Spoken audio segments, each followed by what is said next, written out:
Hello' ছাত্ৰ ছাত্ৰীসকল, আজিৰ ভিডিঅ'ত আমি পঢ়িম ক্লাছ 7 মেথামেটিক্সৰ চেপ্টাৰ নম্বৰ 3। চেপ্টাৰৰ নামটো হৈছে ফ্ৰেকশ্যন।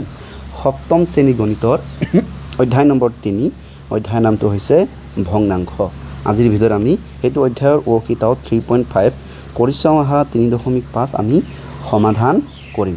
তোমালোকক জনাওঁ, ইয়াৰ আগৰ কেইটা ভিডিঅ'ত আমি এইটো অধ্যায়ৰ কৰি চাওঁ অহা, ইয়াৰ যিমানখিনি আগৰ কৰি চাওঁ অহা এইখিনি আমি সমাধান কৰি থৈছোঁ। ঠিক আছে, সেইখিনি ভিডিঅ' তোমালোকে চাই ল'বা। আৰু পূৰ্বৰ দৰে আজিৰ সমাধানো আমি অসমীয়া মাধ্যমৰ ছাত্ৰ ছাত্ৰী আৰু ইংৰাজী মাধ্যমৰ ছাত্ৰ ছাত্ৰীৰ উপযোগীভাৱে আমি সমাধান কৰি উলিয়াম। আহা তেন্তে আজিৰ ভিডিঅ'টো আমি আৰম্ভ কৰোঁ। চোৱা, প্ৰথমতে আহিছে আমাৰ ৱৰ্কশীট 3.5 প্ৰথম প্ৰশ্ন, ফাইণ্ড দ্য ভেলু। আমাক কি উলিয়াব কৈছে? মান নিৰ্ণয় কৰিব কৈছে। তাৰমানে কি 9 হৰণ 1/5। একেবাৰে চিম্পুল, এনেকুৱা হৰণ আমি তোমালোকে আগত কৰি চাই। এতিয়া চোৱা সলিউশ্যন 1 ন। এতিয়া চোৱা কি আছে 9 হৰণ 1/5। ছাত্ৰ ছাত্ৰীসকল তোমালোকে মন কৰিবা, আমি পাইছিলোঁ কি 1/2 ইনটু 3/4 যদি এনেকৈ যদি থাকে, দুটা ভগ্নাংশৰ মাজত যদি পূৰণ হৈ থাকে, আমি কি কৰিছোঁ কি জানিছিলোঁ যে ডাইৰেক্ট ওপৰে পূৰণ কৰে, তলতো পূৰণ কৰে বুলি আমি শিকিছিলোঁ, হয়নে নহয়? কিন্তু এতিয়াতো পূৰণ নহয়, এতিয়াতো হৈছে হৰণ। গতিকে হৰণৰ ক্ষেত্ৰত অকণমান বেলেগ হয়। তাৰমানে কি কৰিব লাগে, আমি এই হৰণটো আমি পূৰণ কৰিম। চাবা দেই, এনেকুৱা ধৰণৰ নিয়মটো হয়। এই নটো পিছত ইয়াত আছে হৰণ, আমি হৰণক কৰি দিম পূৰণ। আৰু মন কৰিবা, যেতিয়াই হৰণক পূৰণ কৰি দিয়া হয় তেন্তে তাৰ পিছৰ ভগ্নাংশটো কি হয়? ৰিচিপ্ৰকেল হয়। ঠিক আছে, ইংৰাজীত কয় ৰিচিপ্ৰকেল। এই শব্দটো তোমালোকে পাইছা নেকি? ৰিচিপ্ৰকেল অসমীয়াত কয় অনুন্মেষ। ঠিক আছে, অনুন্মেষ। ঠিক আছে, অনুন্মেষ বুলি কয় নেকি? ঠিক আছে, এতিয়া কথাটো হ'ল ৰিচিপ্ৰকেল বা অনুন্মেষ মানে কি? ৰিচিপ্ৰকেল বা অনুন্মেষ মানে ধৰি লওক 3/4। ঠিক আছে, ইয়াৰ অনুন্মেষটো হৈছে 4/3। তাৰমানে হৰটো ল'বলৈ আহে, লবটো হৰলৈ যায়। বা একেদৰে যদি মই যদি 5/6 লিখোঁ, ইয়াৰ ৰিচিপ্ৰকেলটো কি হ'ব? 6/5 বা অনুন্মেষটো হ'ব 6/5। বা যদি 1/2 যদি লিখোঁ তেন্তে কি হ'ব? 2/1 বা তলত 1 থাকিলে আমি নিলিখোঁ, হয় নে? গতিকে ইয়াৰ আনচাৰটো হ'ব 2। একেদৰে যদি অকল যদি 9 যদি থাকে, ঠিক আছে, এতিয়া চোৱা এইটোতো এটা ছিংগুল নাম্বাৰ লিখিছোঁ, কিন্তু ইয়াৰ তলত কি আছে? আমি সকলো জানো 1 থাকে, হয়, তলত কি থাকে? 1 থাকে। গতিকে ইয়াৰ অনুন্মেষটো কি হ'ব? 1/9 হ'ব। গতিকে অনুন্মেষটো একেবাৰে চিম্পুল বস্তু আৰু দৰকাৰী বস্তু। গতিকে মই কি কৈছোঁ যে এই অনুন্মেষটো বা ৰিচিপ্ৰকেলটো কেতিয়া দৰকাৰ হয়? যেতিয়া আমি হৰণটোক পূৰণ কৰিলোঁ, তেতিয়া সি কি হৈ যাব? উল্টা হৈ যাব। তাৰমানে কি হ'ব? এইটো 5/1 যিহেতু এই হৰণটো আমি কি কৰিলোঁ? পূৰণ কৰিলোঁ, গতিকে এই হ'ব 5/1। আকৌ তলত যদি 1 থাকে নিলিখে, তাৰমানে এইটো 5, এইটো অকল 5 লিখিম। আৰু 9 পূৰণ 5 হ'লে কি হয়? 45। এইটো হৈছে ইয়াৰ আনচাৰ। কিমান চিম্পল দেখিছা নহয়? তো আমি বাকীখিনি কৰিব পাৰিম তেনেহ'লে। নেক্সটটো কি আছিলে আমাৰ? বিটো আছিলে কি? ঠিক আছে, এইটো কি আছিলে আমাৰ? 4/3 হৰণ 7/8। তো ইয়াৰো আনচাৰটো কি হ'ব? 4/3। এতিয়া হৰণক আমি পূৰণ কৰি দিম, তাৰ লগে লগে এইটো কি হৈ যাব? উল্টা হৈ যাব, 8/7 হৈ যাব। এতিয়া আৰু ইয়াত কাটাকাটিও দেখা নাই, হয়নে নাই? কাটাকাটি হ'লে কাটাকাটি কৰিলেহেঁতেন, ওপৰৰ তলত যদি কাটাকাটি যোৱালে নাযায়। গতিকে এইটো তলত এইটো 21 হ'ব, এইটো হ'ব 8 4 গুণ 32। এইটো হ'ব ইয়াৰ আনচাৰ। তো বি হৈ গ'ল। আমি চিটো কৰি দিছোঁ, ইয়াতে কৰিছোঁ চিটো দেই, কাষতে কৰি দিছোঁ আৰু জেগা আছে যেতিয়া এখন। চিটো আমাৰ কি আছিলে সংখ্যাটো? এক মিনিট চাইছোঁ, 15/11। 15/11 ডিভাইডেড বাই 6, হয়নে? এতিয়া এইটো একেই হ'ব, 15/11। ইয়াক পূৰণ কৰি দিলে এইটো কি হ'ব? ইয়াৰ তলত 1 আছে ন, মই কৈছোঁ নহয়। গতিকে কি হ'ব? 1/6 হৈ যাব। ইয়াত কাটাকাটি এটা গৈ আছে, 3ৰে 2 6 যায় 2বাৰ, 3ৰে 5 যায় 5বাৰ। তো ওপৰত তলত থাকিলে 11 পূৰণ 2, ওপৰত থাকিলে 5 পূৰণ 1। তো 5 1 গুণ 5, 2/11। চিম্পল। এইকেইটা হৈছে ইয়াৰ আনচাৰ। হ'লনে? এতিয়া আমি কৰিব পাৰিম কি আছিলে আমাৰ? কুৱেশ্যন নম্বৰ 1 গ'ল। এতিয়া আমি যাম কুৱেশ্যন নম্বৰ 2। এতিয়া চোৱা কুৱেশ্যন নম্বৰ 2টো চোৱা যে in which of the following the dividend is greater than the কুৱেশ্যন। ঠিক আছে, তলৰ কোনটো মানে এইটো হৰণ ফল, ইয়াতে গোটেই ডিভাইড আছে, হয়নে নহয়? যে ডিভাইডেণ্ডটো আমাৰ কুৱেশ্যনতকৈ কি হয়? ডাঙৰ বুলি কৈছে। ঠিক আছে, অসমীয়াটো পঢ়ি দিছোঁ। তলৰ কোনবোৰৰ ক্ষেত্ৰত ভাজ্যটো ভাগফলতকৈ সৰু হয়? এতিয়া চোৱা, ভাজ্য, ভাজক, ভাগফল, ডিভাইড এণ্ড কুৱেশ্যন, ডিভিজৰ আৰু কুৱেশ্যন, এইটো তোমালোকে জানা নহয়? এনেকৈ আমি পূৰণফল যদি আমি কওঁ, ইয়াক কওঁ আমি ডিভাইডেণ্ড। ঠিক আছে, যাক আমি অসমীয়াত কওঁ ভাজ্য। মন কৰিবা দেই, এই বস্তুটো তোমালোকে আগতে জানিব লাগে, আগতে পাইছা বাৰু, ভাজ্য কয়। ঠিক আছে, ইয়াক আমি যিটো হৰণ কৰোঁ, ইয়াক অসমীয়াত কওঁ ভাজক।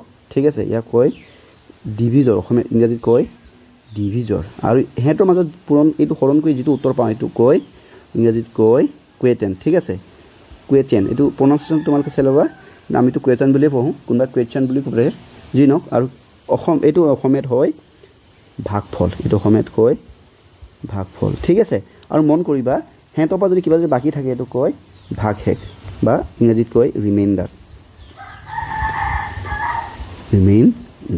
অসমীয়াত কয় ভাগ শেষ ঠিক আছে আৰু তোমালোকে এটা ফৰ্মুলা এটা মনত ৰাখিবা সদায় কি হয় সদায় যদি ডিভাইডেনৰ লগত ঠিক আছে ডিভাইডেনৰ লগত আমি যদি ডিভাইজাৰ যদি হৰণ কৰোঁ কি হয় ডিভিজৰ যদি আমি হৰণ কৰোঁ তেন্তে আমি কি পাম আমি সদায় পাম কুৱেশ্যন কি পাম কুৱেশ্যন পাম অসমীয়াত যদি লিখোঁ ভাজ্যৰ লগত ঠিক আছে ভাজ্যৰ লগত যদি আমি যদি ভাজক যদি হৰণ কৰোঁ মন কৰিবা দেই আমি উত্তৰ কি পাওঁ সদায় ভাগফলটো পাওঁ ঠিক আছে ভাগফলটো আমি পাওঁ ইয়াৰ লগত কিবা থাকি গ'লে প্লাছ কি থাকিব আমি এইটো লিখোঁ বাৰু নালাগে বাৰু ঠিক আছে এই ফৰ্মুলাটো তোমালোকে মনত ৰাখিব লাগিব ঠিক আছে এই বস্তুটো আমি ব্যৱহাৰ কৰি পিনে এতিয়া চাম আমি এতিয়া চোৱা ইয়াক অকণমান সৰু কৰোঁ ন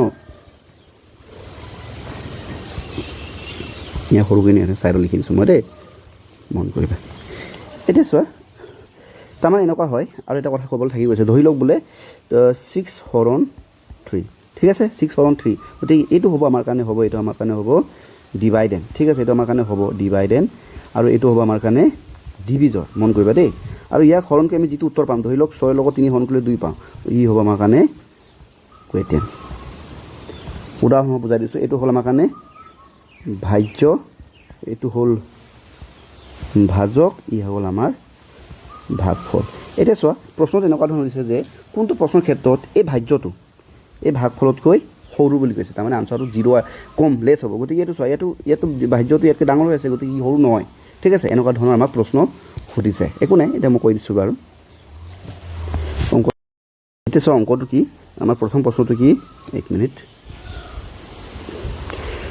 ন 25 হৰণ 1/3 ঠিক আছে এতিয়া চোৱা এইটো হৈ গ'ল আমাৰ কাৰণে ডিভাইডেণ্ট মন কৰিবা দেই আৰু ইয়াৰ ফলত এইটো হৰণ কৰি আমি যিটো উত্তৰ পাম এইটো হ'ব আমাৰ কাৰণে কুৱেশ্যন বা এইটো ভাজ্য এইটো হৈছে আমাৰ কাৰণে ভাগফল এতিয়া এইটো হৰণ কৰি উলিয়াবৰ কাৰণে আমি কি কৰিব লাগিব ডাইৰেক্টটো হৰণ কৰিব নোৱাৰিব গতিকে আমাৰ পদ্ধতিটো কি হ'ব আমাৰ পদ্ধতিটো কি হ'ব এইটোক আমি কি কৰিব লাগিব ইয়াক আমি পূৰণ কৰি দিম ঠিক আছে পূৰণ কৰাৰ লগে এইটো কি হ'ব 1/1টো তলত আহিব 3/1 তাৰমানে কি আনচাৰ হ'ব এইটো 3 যাৰ মানটো হ'ব কি এইটো 75 ঠিক আছে এতিয়া চোৱা ইয়াৰ আমি এইটো মই কি বুলি কৈছোঁ এইটো হৈছে আমাৰ কাৰণে 25টো হৈছে আমাৰ কাৰণে কি ডিভাইডেণ্ট অসমীয়া মাধ্যমে লিখিবা এইটো আমাক 25 এইটো হৈছে আমাৰ কাৰণে ভাজ্য ঠিক আছে আৰু যিটো উত্তৰ পালোঁ উত্তৰ পোৱাটো আমাৰ কাৰণে ভাগফল আৰু 75টো হৈছে আমাৰ কাৰণে 1 মিনিট স্পেলিংটো ঠিকে আছেনে এইটো কুৱেশ্যন যাক আমি কওঁ ভাগফল গতিকে চোৱা এইটো চোৱা ভাজ্যটো কি হৈছে কুৱেশ্যনতকৈ সৰু হৈছে দেখিছা নহয় এই বস্তুটো ভাজ্যটো আমাৰ কি হৈছে ভাগফলতকৈ সৰু হৈছে গতিকে আমি কি লিখিম এতেকে ডিভাইডেণ্ট ইজ স্মলাৰ দেন কুৱেশ্যন ঠিক আছে অসমীয়াত লিখিবা তোমালোকে এতেকে ভাজ্য ভাগফলতকৈ সৰু এই বুলি লিখিলেই হৈ গ'ল চাই লোৱা ক'বা প্ৰথমবাৰ চোৱা ঠিক আছে মন কৰিবা যিটো আমাৰ যিটো হৰণফলৰ প্ৰথম সংখ্যাটো আমাৰ কাৰণে ডিভাইডেণ্ট মন কৰিবা আৰু দুটাক হৰণ কৰি যিটো উত্তৰ পাওঁ সেইটো আমাৰ কাৰণে কুৱেশ্যন আৰু দুটাক আমি কম্পেয়াৰ কৰিম যদি সৰু হয় আমি সৰু লিখিম যদি সৰু নহয় বুলি লিখিম সেইটোৱে কথা এতিয়া আহিছে আমাৰ নেক্সট প্ৰশ্ন হৈছে বি ঠিক আছে এইখিনি ফৰ্মুলাটো এনেকৈ ৰাখি দিছোঁ 1/4 হৰণ 7 গতিকে একে চিষ্টেমত কৰিব লাগিব এইটো হৈছে আমাৰ কাৰণে ডিভাইডেণ্ট দেই বা এইটো আমাৰ কাৰণে ভাজ্য 1/4 হৰণ ইয়াক কৰিলে 1/7 হ'ব হয়নে নহয় কাৰণ এইটো উল্টা এইটো হৰণটো পূৰণ কৰিব লাগিব তেতিয়া উল্টা হ'ব ন 1/7 হৈ গ'ল গতিকে 1/4 ইনটু 1 হ'লে 1 হ'ল 4 ইনটু এইটো 7 28 হয়নে এইটো চোৱা আমাৰ কাৰণে এইটো চোৱা মই এই বস্তুটো বাৰে বাৰে নিলিখোঁ বুলি কপি কৰি থৈছোঁ চিন্তা কৰিব নালাগে এইটো চোৱা আমাৰ এই প্ৰথম সংখ্যাটো আমাৰ কি হয় ডিভাইডেণ্ট গতিকে ডিভাইডেণ্ট হৈছে 1/4 আৰু কুৱেশ্যনটো হৈছে 1/28 এতিয়া তোমালোকে মন কৰিবা ওপৰৰ এইকেইটাটো ছেমেই আছে সৰহটো যদি ডাঙৰ হৈ যায় নাই ওপৰৰ এইকেইটা ছেম ওপৰৰ এইকেইটা 1 1 আছে হয়নে নহয় তাৰমানে কি সৰহটো যদি ডাঙৰ হৈ যায় নাই এই সংখ্যাটো সৰু হয় তাৰমানে চোৱা 1/4 আৰু 1/5 ইয়াত 5টো ডাঙৰ হয়নে নহয় গতিকে 5টো ইয়াতকৈ সৰু ঠিক আছে এইটো হৈ গ'ল ইয়াৰ কাৰণে কি হৈ গ'ল ডাঙৰ ঠিক আছে মন কৰিবা এই কথাটো এইটো যদি হয় এতিয়া চোৱা ইয়াত চোৱা 8 এইটো 4 এইটো 28 তাৰমানে কি এই ভগ্নাংশটো আমাৰ মানে কি হৈছে কুৱেশ্যনটো ইয়াতকৈ কি হৈছে ডিভাইডেণ্ডতকৈ সৰু আৰু আমাৰ কি হৈছে ডিভাইডেণ্ড ইজ সৰু হ'ল জানো মানে কুৱেশ্যনটোৱে সৰু হ'ল ডিভাইডেণ্ডতকৈ গতিকে কি হ'ব dividend is not smaller than কুৱেশ্যন বা ভাজ্যতকৈ সৰু নহয় বুলি এইটো আমি লিখিব লাগিব চাবা নহয় এনেকৈ লিখিব লাগিব এইটো আমাৰ বি এনচাৰটো চাই লওঁ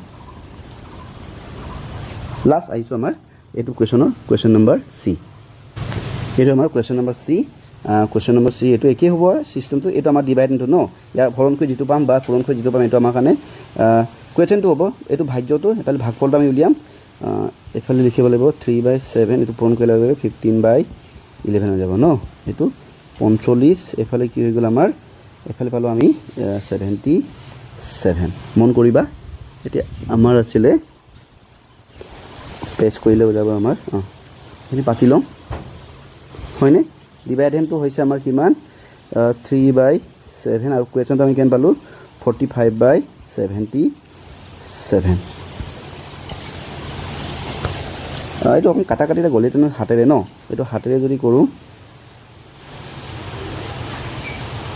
7 5 গুণ 45 11 গতিকে এতিয়া আমি পালোঁ এইটো পালোঁগৈ 5/11 হ'ব দেই এইটো আনচাৰটো হ'বগৈ 5/11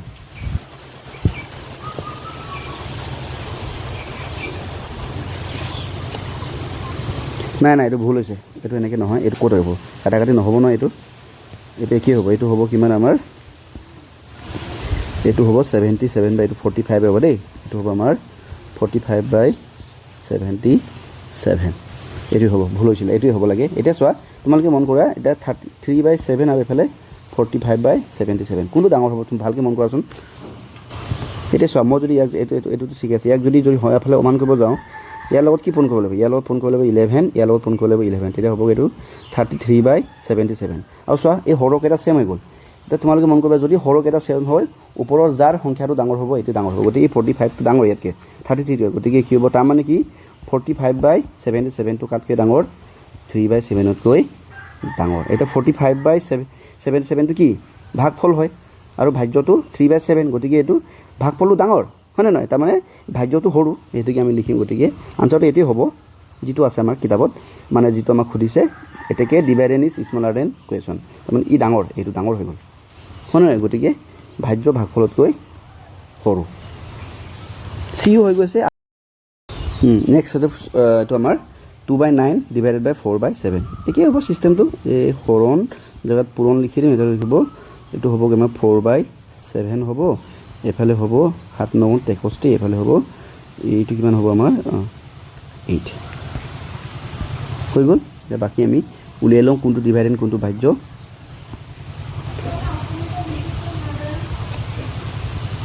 ডিভাইডেণ্ডটো আমাৰ 2/9 আৰু কুৱেশ্যনটো পাইছোঁ 8/63 হৈ গ'ল এতিয়া দুটা ভিতৰত ডাঙৰ কোনটো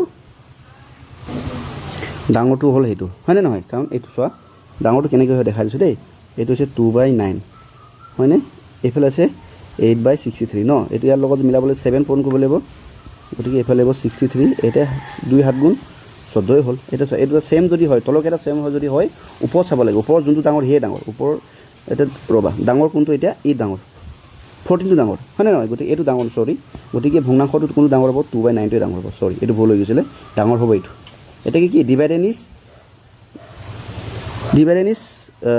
গ্ৰেটাৰ দেন কুৱেশ্যন তাৰমানে ভাজ্যতকৈ ভাগফলতকৈ ভাজ্যটো ডাঙৰ এইটো বস্তু কথা নহ'ল গতিকে আমি লিখিব লাগিব এইটো ইয়াত নট লিখিব লাগিব ইয়াত কি লিখিব লাগিব ইজ নট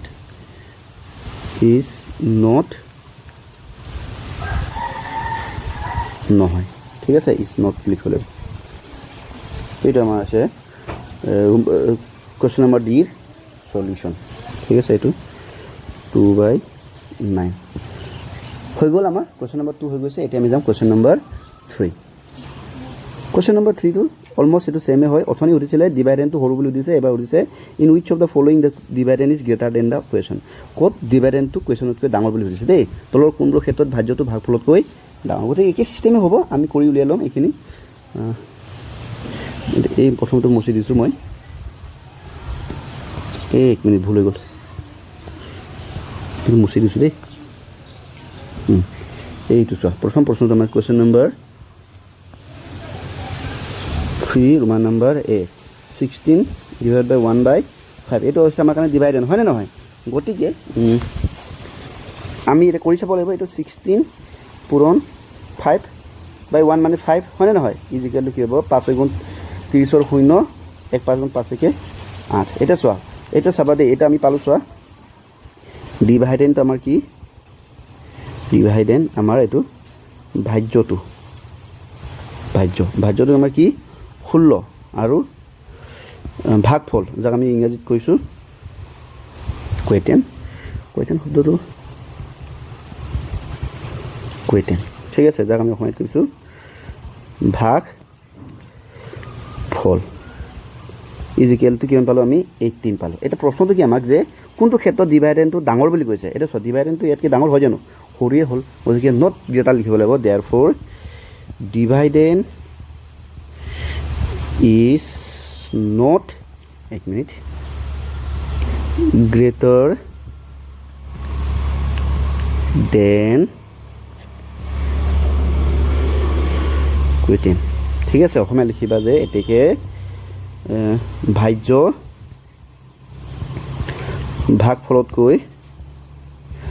ভাগফলতকৈ ডাঙৰ নহয় এনেকৈ লিখিব লাগিব এইটো হৈছে আমাৰ 3A সলিউশনটো গৈছোঁ আমাৰ 3B সেইটো হৈছে আমাৰ 3B 1/5 হৰণ 9 গতিকে আমাৰ একে ধৰণে হ'ব 1/5 হৰণৰ জেগাত পূৰণ দিলে 1/9 ইজিকেলটো এইটো হ'বগৈ আমাৰ 5 9 45 এফালে 1 তো আমাৰ আনসাৰটো মূলতঃ কি পালোঁ আমাৰ পেষ্ট কৰিব লাগিব ন এইটো 1 মিনিট এটা চোৱা ডিভাইডেণ্ট আমাৰ কি হৈছে 1/5 আৰু কুৱেশ্যনটো হৈছে 1/45 এটাকে ডাঙৰ কোনটো হ'ব এই ডিভাইডেণ্টটো ডাঙৰ হয়নে কাৰণ এইটো ওপৰকেইটা সমান গতিকে তোমালোকে মন কৰিবা দেই কথাটো বুজি পাইছা না জানো যদি 2/3 থাকে আৰু 2/5 থাকে তেতিয়া দেখিছোঁ ওপৰকেইটা সমান হয়নে নহয় এনে ক্ষেত্ৰত এই 3টো সৰু আৰু 5টো ডাঙৰ গতিকে এই সৰুটো 3টো সৰু হয় নহয় গতিকে এই ভগ্নাংশটো ডাঙৰ হ'ব ঠিক আছে কিন্তু যদি এনেকৈ যদি থাকে যে 1/5 আৰু 2/5 এনেকৈ যদি থাকে ইয়াত তলৰ কেইটা সমান হয় না তেতিয়া ওপৰকেইটা চাম ইয়াত 2টো ডাঙৰ গতিকে এই ভগ্নাংশটো ডাঙৰ হ'ব ঠিক আছে আশা ৰাখিছোঁ তোমালোকে এই কথাটো গম পাবা যদি গম নোপোৱা এটাই জানি লোৱা গতিকে এতিয়া ইয়াৰ ক্ষেত্ৰত কি হৈ গ'ল এতিয়া কোনটো ডাঙৰ হ'ব আমাৰ এইটো 1/5টো ডাঙৰ হ'ব ঠিক আছে এইটো 1/5টো ডাঙৰ হ'ব গতিকে আমি লিখিম যে ডিভাইডেণ্ট ইজ গ্ৰেটাৰ দেন কুৱেশ্যন তো ভাজ্যটো ভাগফলকৈ ডাঙৰ এইটো ডাঙৰ কি হ'ব হয় হ'ব অথনি নহয় আছিলে এতিয়া হ'ব হয় চাই লোৱা এবাৰ বি হৈ গৈছে চি লৈ গৈছোঁ এইটো আমাৰ চিটো হয় সলিউশনটো একে ধৰণৰ হ'ব 9/11 এইটো ইনটু হৈ যাব এইটো 22/5 এইফালে দুটা কৰিলে এইটো হ'ব 45 এইটো হ'ব 18 হয়নে তো আল্টিমেটলি আমি কি পালোঁ এইটো আমি লিখিয়ে ল'ম কুৱেশ্যনটো কি মানে কুৱেটেনটো কি হয় ডিভাইডেণ্টটো কি হয় ডিভাইডেণ্টটো আমাৰ প্ৰথম সংখ্যাটো এইটো হৈছে আমাৰ 9/11 আৰু কুৱেশ্যনটো আমি পাইছোঁ 8/55 এটা এই দুটা তুলনা কেনেকৈ কৰিম চাবা দেই এইটো জানাই নহয় চাগে এইবোৰ আগতে পাইছে চাগে এটা আছে 18/55 হয়নে নহয় আমি এতিয়া কি কৰিব লাগিব সিটোতো আমি এটা চাবলৈ কাৰণে 9/11 কি কৰিব লাগিব ইয়াৰ হৰত আমি কি কৰিব লাগিব 55 আনিব লাগিব তাৰমানে ইয়াৰ লগত কি পূৰণ কৰিব লাগিব ইয়াৰ লগত 5 পূৰণ কৰিম তো ইয়াৰ লগত 5 পূৰণ কৰিলে ওপৰতো 5 পূৰণ কৰিব লাগিব গতিকে 5 9 এইটো 45 এইটো 55 তাৰমানে কি এটা এই দুটাক তুলনা কৰা এইটো ডাঙৰ কাৰণ তলকেইটা সমান ওপৰতো এইটো ডাঙৰ গতিকে এইটো ডাঙৰ হ'ব আৰু ই ক'ৰ পাইছে 9/11 পৰা আহিছে হয়নে নহয় গতিকে 9/11টো এই 9/11টো ডাঙৰ তো কথাটো কি হ'ব আমাৰ এইটো এই মুছি দিছোঁ এতেকে কি হ'ব ইয়াতে ডিভাইডেণ্টটো কি হয় কুৱেশ্যনতকৈ ডাঙৰ এতেকে ডিভাইডেণ্ট ইজ নট হ'ব গ্ৰেটাৰ দেন কুৱেশ্যন বা ভাজ্য ভাগফলতকৈ ডাঙৰ হয় এইটো কথা দেই এয়া আমাৰ চিটো হৈ গ'ল এনেদৰে লাষ্ট আমাৰ আছে ডি সংখ্যাটো কি আছে 9/5 ডিভাইড বাই 7/2 9/5 এইটো আমাৰ ডিভাইড এণ্ড 2 হয় ইনটু কৰিলে 2/7 হৈ যাব গতিকে এইফালে 35 এইফালে আমাৰ 18 হৈ গ'ল তো আমি মানবোৰ পালোৱেই এতিয়া মানবোৰ আমি যদি পাতি দিওঁ পেজ কৰি লিখিছোঁ দেই গোটেইখিনি লিখিব নাই নহয় এইফালে ডিভাইডেণ্ট আছে আমাৰ ডিভাইডেণ্টটো আছিলে কিমান 9/5 আৰু কুৱেটেণ্ট ভাগফল আমি পাইছোঁ 18/35 এতিয়া চোৱা দুটা তুলনা কৰিলে কিমান এইফালে আছে 9/5 এইফালে আছে কি 18/35 তো এই 5ৰ লগত কি পূৰণ কৰিব 7 পূৰণ কৰিব লাগিব ন ইয়াৰ লগত 7 পূৰণ হৈ যাব তেতিয়া 35 হ'ব এইফালে এইটো হ'বগৈ 63 তাৰমানে ওপৰটো এইটো ডাঙৰ তাৰমানে এই বস্তুটো ডাঙৰ তাৰমানে 9/5টো ইয়াতে ডাঙৰ এতিয়া 9/5টো কোনটো হয় এইটো 9/5 তো আমাৰ আনচাৰটো কি হ'বগৈ ওপৰটো ডাঙৰ তাৰমানে যে কুৱেশ্যন ইজ নট হ'ব এইটো নতুন কাটিব লাগিব greater than dividend is greater than কুৱেশ্যন আৰু ভাজ্য ভাগফলতকৈ ডাঙৰ নহয় জেগাত হ'ব কয় এইটো হৈছে ইয়াৰ আনচাৰ এনেদৰে আমি এইখিনি ছল্ভ কৰিম হৈ গ'ল ইয়াৰ লগে লগে আমাৰ আটাইবোৰ কুৱেশ্যন ছল্ভ হৈ গৈছে ভিডিঅ'টো চাই কেনেকুৱা পালা আমাক জনাবা যদি ভুল হৈছে কমেণ্ট বক্সত জনাব নাপাহৰিবা আৰু যদি ভাল লাগিছে লাইক এটা কৰি দিবা চেনেলটো ছাবস্ক্ৰাইব কৰিবলৈ নাপাহৰিবা আজিলৈ আহিছোঁ আকৌ লগ পাম ধন্যবাদ